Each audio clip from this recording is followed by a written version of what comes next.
Bonjour à toutes et à tous. Ce 8 mai ne ressemble pas à un 8 mai.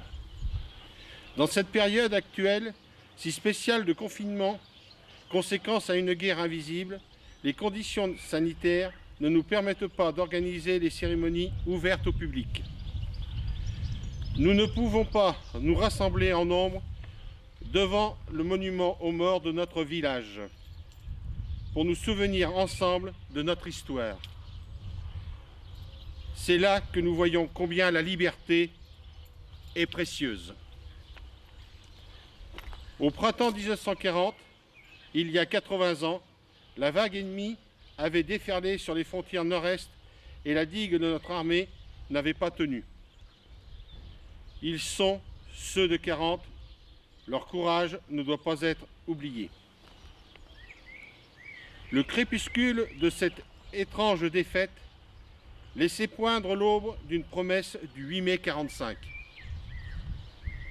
Cette aube nouvelle fut conquise de haute lutte par le combat des armées françaises et des armées alliées, par les Français libres qui jamais ne renoncèrent à se battre, par le dévouement, le sacrifice des résistants de l'intérieur, par chaque Française, chaque Français qui refusa l'abaissement de notre nation et le dévouement de nos idéaux.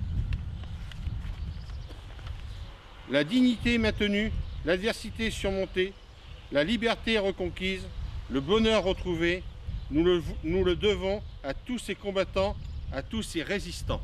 À ces héros, la nation exprime son immense gratitude et sa reconnaissance éternelle. C'est pour cela que 75 ans après, devant notre monument aux morts, et en votre nom, à tous, citoyennes et citoyens de Pessines, j'ai déposé une gerbe et me suis incliné en hommage à tous ces héros morts pour la France.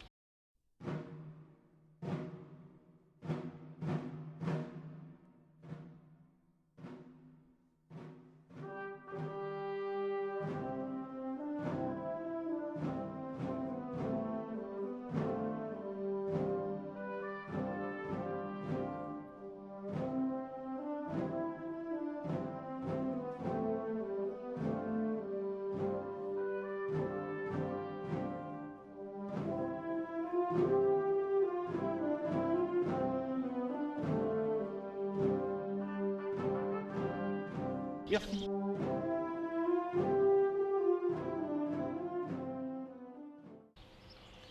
Aujourd'hui, nous commémorons la victoire de ce 8 mai 1945, bien sûr, mais c'est aussi et surtout la paix qui l'a suivie.